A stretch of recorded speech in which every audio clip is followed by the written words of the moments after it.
Thank you so much. It's so wonderful. I appreciate being asked, partly because I miss those of you I had as students. I'm a very relationally dependent person, so I feel very much abandoned. You just graduated and did what you were supposed to do, but it's great to reconnect with you. I'm not going to preach a sermon, but I do want to read a couple of passages that I hope the relevance of which will be clear eventually in what I'm going to share today. First, in Psalm 74, verse 1, "Why have you rejected us forever, God? Why does your anger burn against the sheep of your pasture? Remember your congregation, which you purchased long ago and redeemed as the tribe for your own possession. Remember Mount Zion, where you dwell.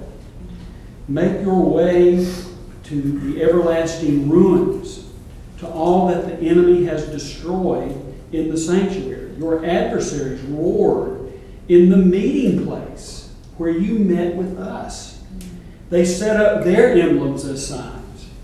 It was like men in a thicket of trees wielding axes, then smashing all the carvings with hatchets and picks. They set your sanctuary on fire. They utterly desecrated the dwelling place of your name." And then a passage that's so very familiar to us. I know what Rob's doing. Hovering about. That's why they don't want us to handle it, because we'll put it on mute and then this will happen. So, all right. Then in Acts chapter 1, this encounter post-resurrection but pre-ascension, in which his followers want to know, will you at this time restore the kingdom to Israel? And we have to blame God on the fact that they asked that question. But it didn't mean that an answer would be forthcoming. But they did need the answer to a question, and he gave them the answer to that question. That is what you do need to be concerned about just now. You will receive power when the Holy Spirit has come upon you, and you will be my witnesses. Not I hope you will. In Jerusalem, in all Judea and Samaria, and the ends of the earth. Because Jesus had said, on this rock I'll build my church, and that's just what He's been doing. And thanks be to God that has happened. Well, I had already been in sort of my calling, my sub-calling for about 10 years as a serial interim pastor when I went to First Calvary Baptist Church. And what had happened is that I really didn't intend to be a professor. And my whole life really in some ways has been an accident from my perspective. And that was one of them. And so, but when that happened, what it didn't do is render me capable of being satisfied only by dealing with strange people like you and like me. I need to go into the churches and preach in front of normal people. And so I immediately began to look for places to preach. And then I've discovered that I'm more satisfied by doing interim pastorates than supply preaching. That if I can stay with the same people for a while, that's even better. Then I made the mistake of helping a troubled church. Never be caught being successful at something unless you want to be treated as an expert. By the way, I have little respect, or I'm not impressed with experts, because I've learned if I write anything on something, I'm an expert.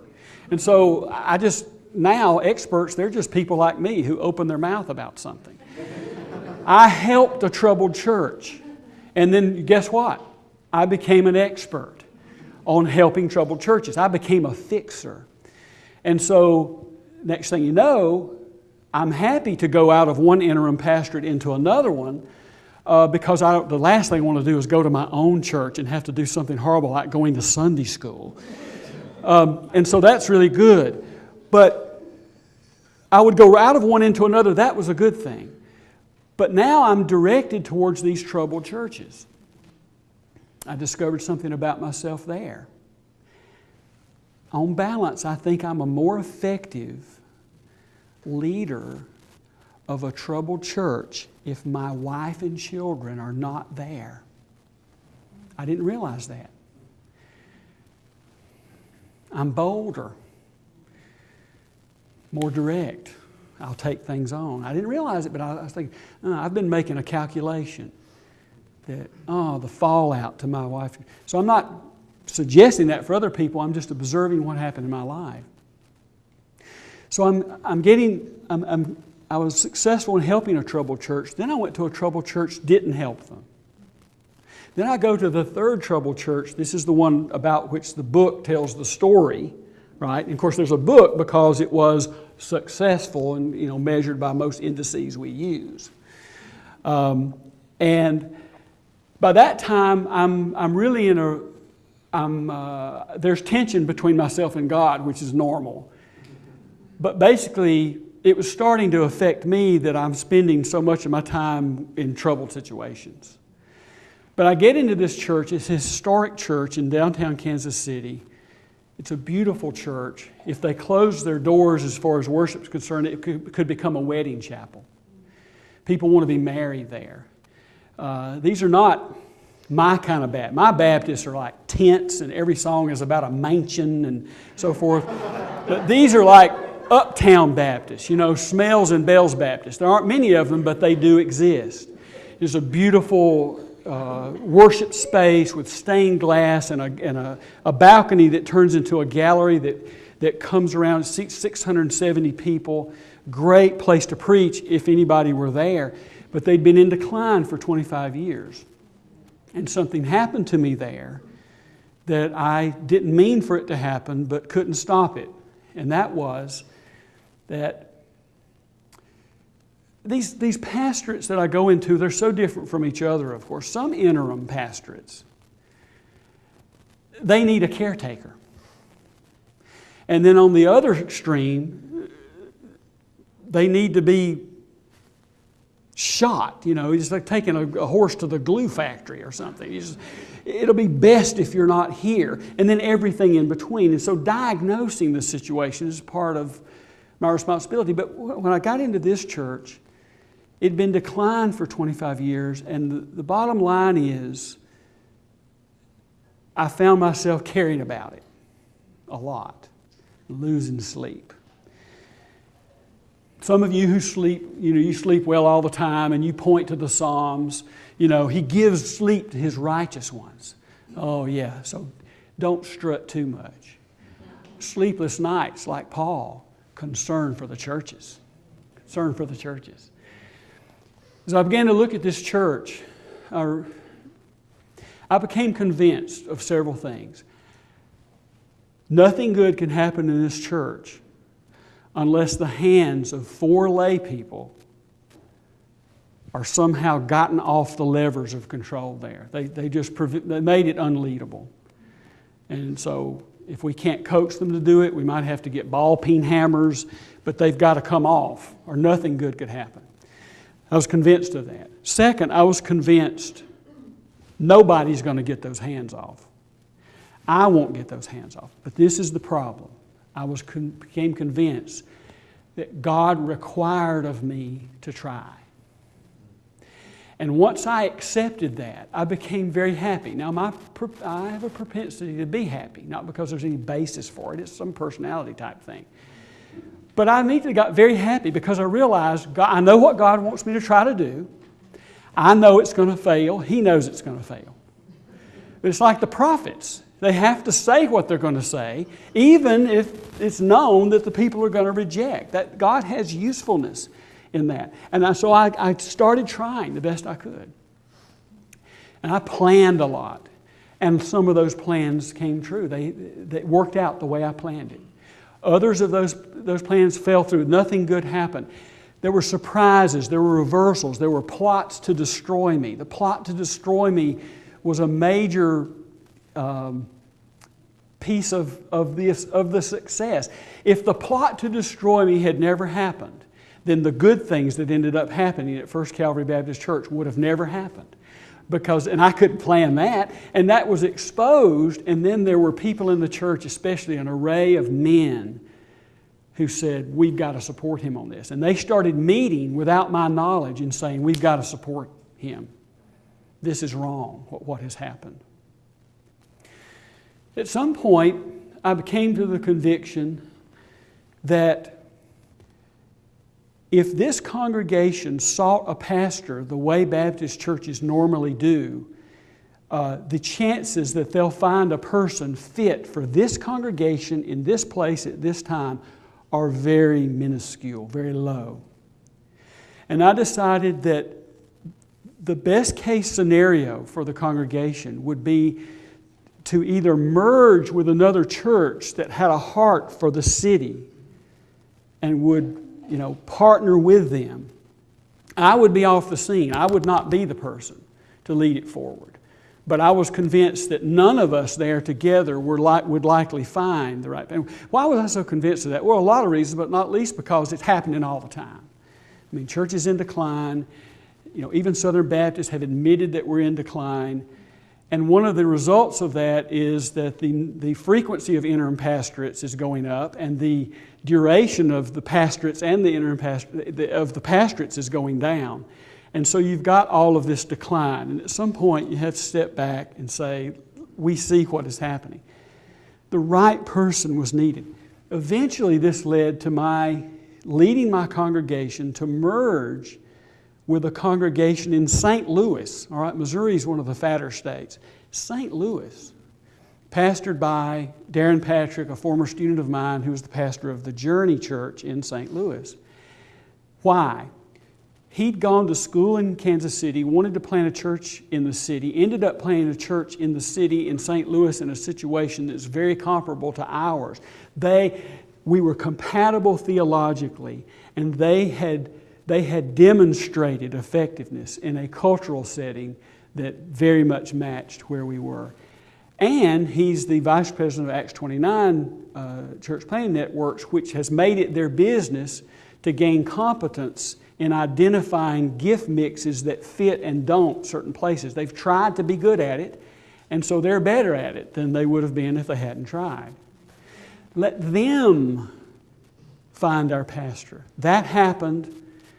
And, the church, it was 150 people. They had been at 1,000 in their heyday. The seminary where I taught started at that church. It's a historic church, an incredible church. And today it's 1,800. Some of those who push back against the book, okay, so it's the success test. Great things happen in terms of numbers, so therefore it justifies everything that went before. I don't believe that, but I do think effectiveness ought to matter to people. Okay, it's no sign of spiritual strength to be lackadaisical about conversions and growth. In the middle of the struggle, a turning point was when I studied the history of the church. Why do I do that? Well, because I teach church history. I like church history. I fell in love with church history because reading church history I find edifying for the Christian life and helpful for the church going forward. And so any church I go to, whatever I can learn about the history, I do that. So I did that with this church, but not with this in mind. Not that I'm going to find something here that is going to be crucial for this congregation considering very seriously this radical merge that I thought they should consider. I wasn't thinking that. So I studied the history of the church. There wasn't much that I could get at. There was some, and I did that, and the church itself had put together like a 35-page booklet. And one of the pages in that book is a thing called flowchart histories. You don't have to see the details of this, but I'll just note that. These vertical columns, these are congregations. Okay? So Westport Baptist, First Baptist Kansas City, that really would have been First Baptist of the town of Kansas at that time, as it was called, and Calvary Baptist. And what you see here is a split. What you see here is merging back together. And there are name changes in here as well.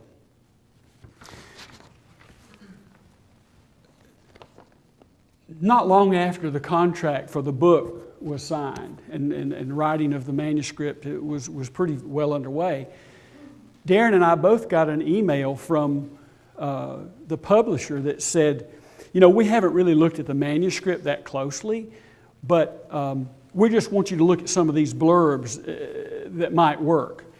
And one of them was, to the effect was, churches need to kind of let go of the past and, embrace the future that God has for them. And so I had to write back and I said, you haven't read the manuscript.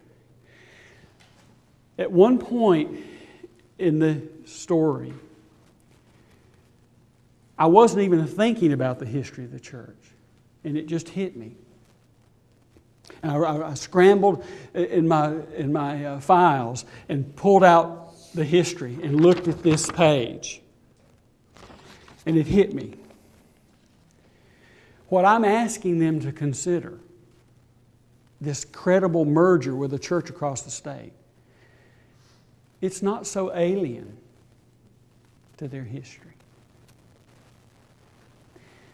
Resistance to my leadership, which failed, but resistance to my leadership did involve people who viewed themselves as those who loved, cherished, and were the protectors, the self-designated protectors of the tradition of that church.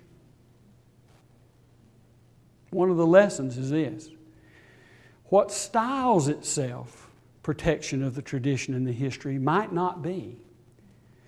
There was protection of recent configurations of the church, recent parcelings out of turf and authority in the church. But there was not knowledge of or reflection upon the actual history of that congregation. That congregation had several times at strategic points in their history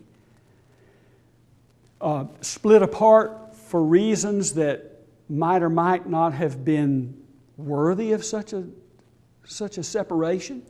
And they had also a couple of times self-consciously put the advance of the gospel ahead of preferences for what had gone on recently. And so, of course, I had to respond to the publisher that you can't put that, because in this case, I was saying, let's be true to our history. And if we're true to our history, we will consider this possibility going forward. In fact, it would be a betrayal of your history to think digging in where we are now is somehow a protection of the history. Well,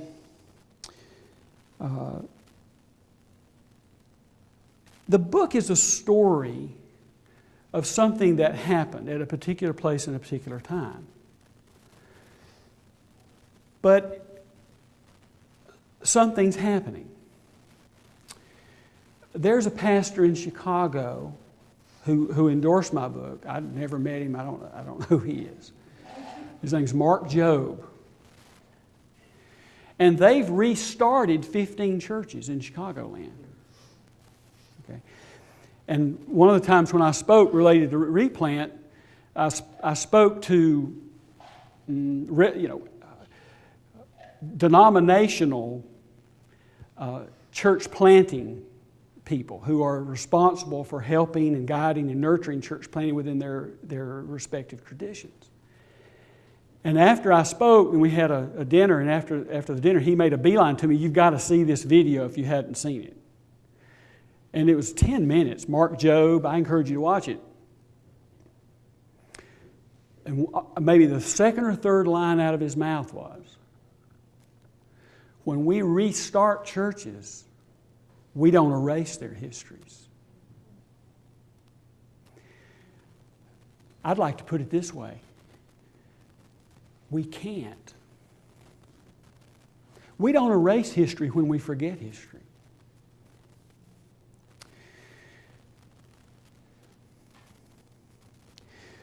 The church is in decline in North America, but here's what's not happening.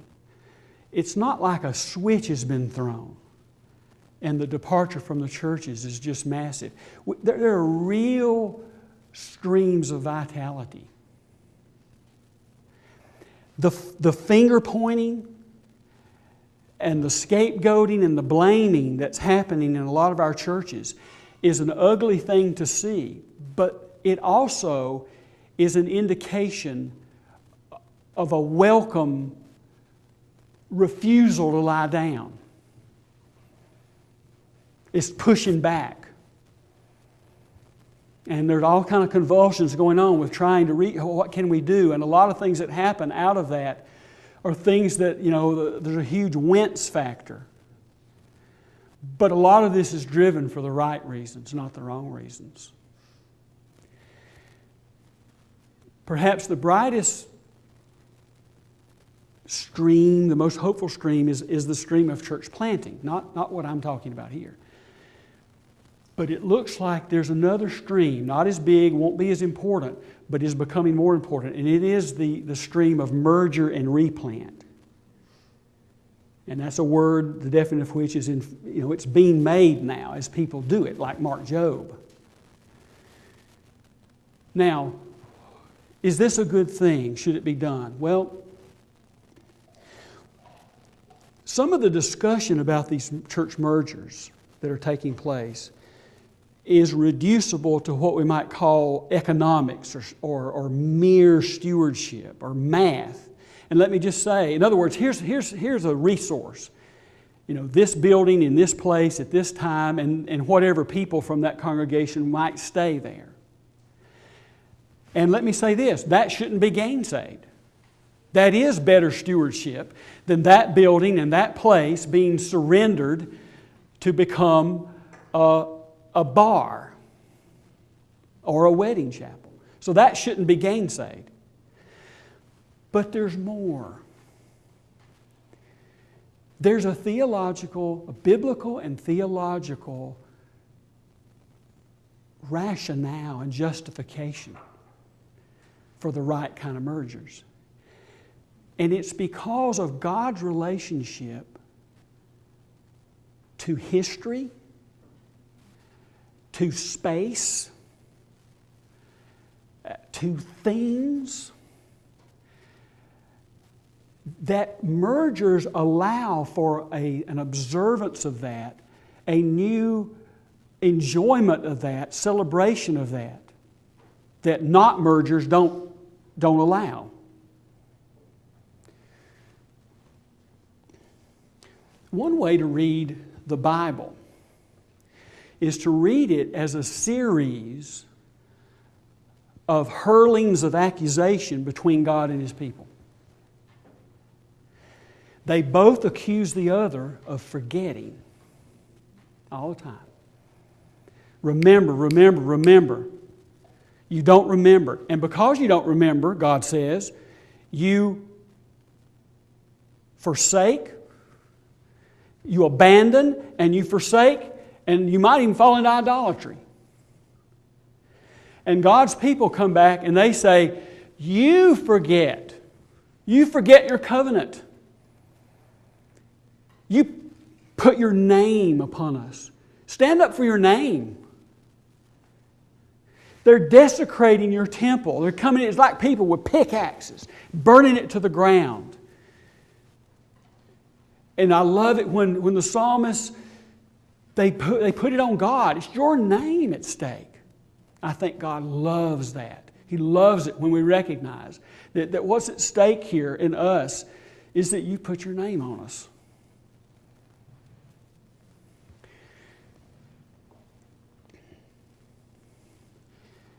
In the Old Testament, when God says to Abraham, I'm going to make you a great nation. All the nations of the earth are going to be blessed by you. And I'm going to take you to, I'll give you a land. What's happening? God's staking His claim upon what's still His. The world is alien territory, church world. It's alien terrain, but it's still His terrain. And when He kicks the nations out of that land and puts them there, He's showing what was always His. And He's also harbingering, that's not a word, of His attitude towards the whole earth, the whole creation. It's part of His no to our no. When you move from the Old Testament to the New Testament, it's not as though, well, geography and space mattered then. It did matter, and it was part of the witness. And the witness was not, let's go out and try to convert people. But the witness was what God did with His people there and then. That was a witness to the rest of the nations to God. But now the witness is going to go out. But when it goes out, place still matters. I know the passages that are supposedly against me. I'll mention a couple of them in a minute. I'm not afraid of them anymore. He's going to go out to these other places, and He's going to start making His name dwell in a lot of places. And all of it is an indication that no place is safe. No place is safe. When we were in Thailand, there was a time, of course, when Christianity had not exploded in Korea.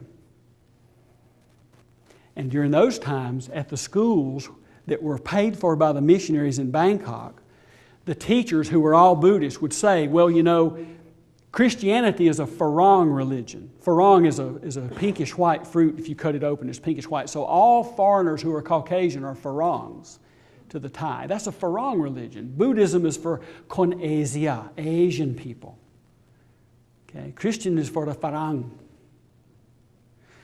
But by the time I got there were Koreans sitting there. They couldn't say it anymore. It matters that God, He exposed His outstretched arm in Korea. That space has never been too hard for Him. Now, maybe the church will collapse there, like it has in some parts of the Middle East, where there aren't many, but there's some. But anything that's remaining there, it's good that it remains. It's a reminder.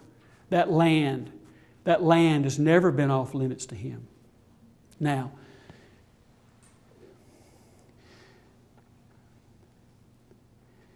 everything we have, any space we occupy, any building we make, is a fit object of potential sacrifice and surrendering to the Lord.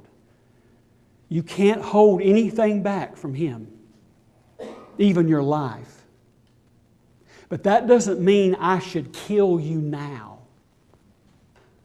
It might have to be surrendered, but it will be surrendered at the proper hour.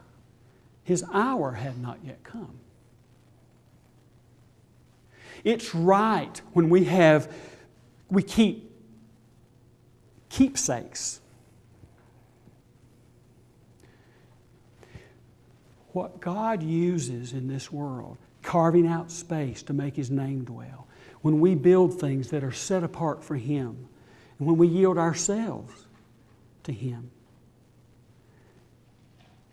they might have to be surrendered, but until they are, they're witnesses to His staking of His claim.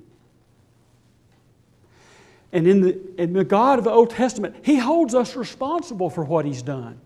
He'll hold responsible His people for things that were done before they were born. Because we're all caught up in this history with God that was happening before we were born, will happen after we're born. We're part of this family. That's why the great cloud of witnesses can help us, and we're answerable to them because it's part of the history. And the close of the canon didn't end that history. We're living in the time of the keeping of the promise of Jesus, who said, I'm going to build my church. Now, does that mean that it won't come a time when every stone will have to come down? No, that may very well happen. Jesus said, not one stone will remain upon another, but He didn't tell His listeners to go start dismantling it then. I might have to give my life, but until then, I'm to yield my life for deployment by God as His witness. These things matter. Mark Job gets that. We don't erase their history. And so these mergers provide a concrete, visible place for God to display our connection to each other in the body of Christ. Our taking seriously all that God has done. And it's not just that the good parts of the history are important, right? The Bible is very clear. We especially need the awful mistakes we've made.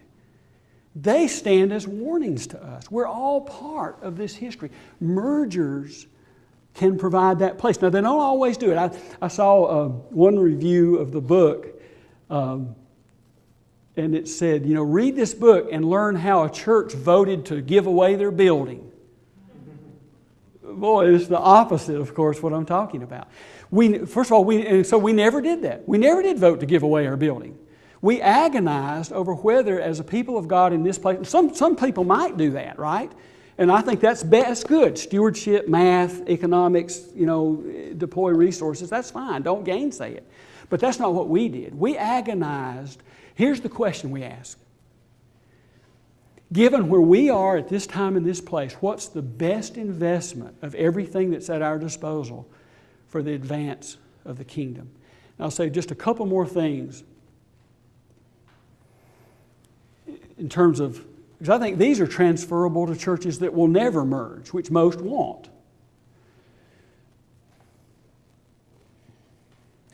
Make the distinction between protectiveness of recent experience or arrangements in the church, between that and respect for, protectiveness of, valuing of the history of the church. And so don't fall into the sloppy way of using tradition only in a negative way, but then you don't baptize this kind of self-interested way of using it.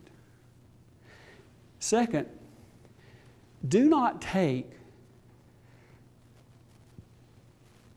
congregants' own articulated values for face value. Here's what I discovered as we began to go down this path.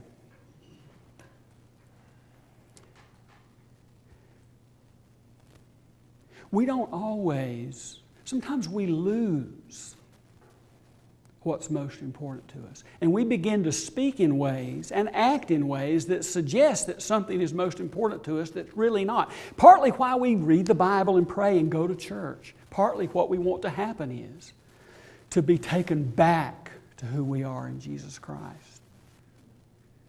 Don't take it for face value. As we began to talk about what God would have us do at this time in this place, there were some people who stayed, they dug in and they were mad and they were angry and they were bitter.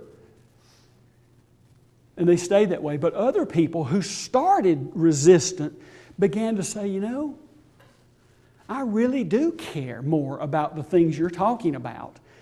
Not because you said it, I already did. Thank you for giving me back myself.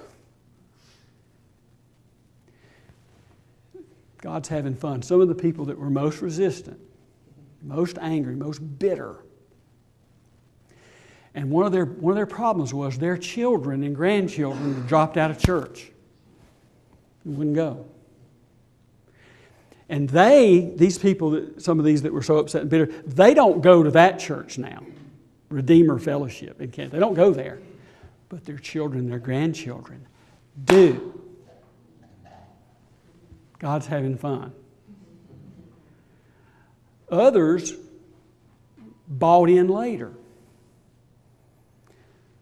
One of the things I said to them is, we're not really asking the question, how can we try to make sure a church is here that we want to go to?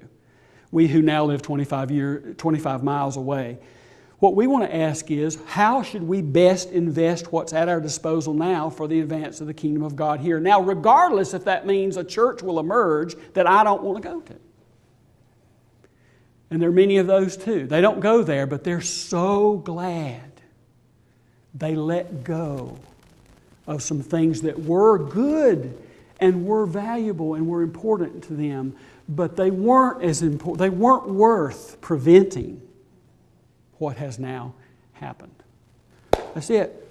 I never do wind down. That's what my wife says. I just fall off a cliff. So, all right. So we're supposed to Q&A or something, or okay, Q&A. Yes. Did you write? I haven't read it yet. Did you set out to write the book to tell the story, or to teach, or to encourage people to consider this as an option, or what was your vision for why? We thought very much about, not least because the publisher very much wanted a different book in a way.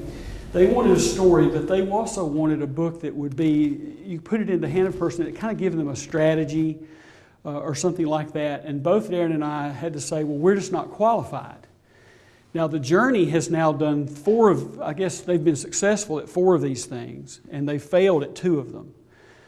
Both of us are sure that Mark Jobe could write the book that the publisher really wanted. The vestige of what the publisher wanted is in the subtitle, and that is part of the answer to the anger that some people have when they read it. Some people read it, they get really angry. How a dying church can grow again. That's a lie. This book will not answer that question. It should say how a dying church grew again. That's true. This is a story of what happened. And so, what can it do? It can prompt people who wouldn't otherwise even dream of doing something so radical to that can come on their radar. It won't be a how-to. There's no one-size-fits-all. I'm doing a second book now that will also not really be the kind of how-to book that some people will want, but it's the working title is first of all Better Together, which I did not steal from the Scots who wanted people to vote no in the whole UK separation thing. Okay, Better Together, and then the subtitle is a biblical and practical theology for church mergers or something like that, and that may change. I mean, the title may change, but what I'll do there is explore these things like the history piece, the space piece, the buildings piece, and try to help congregations talk about merger in what I think is the right way, so that it doesn't eliminate the sort of the bare bones economic stewardship piece, because I don't think that should be gainsaid. But it sees these possibilities in merger that fit so well with affirming that we're caught up in a history and that God's taking back this earth, and that the things He uses that are not us, just like we're not mere means, space is not just a means. Okay, it's a new heaven and a new earth that's coming at us. Okay, there's a Gnostic thing that goes on when we try to treat that which is physical as not spiritual. I forgot what you asked, but I'm sure I said something.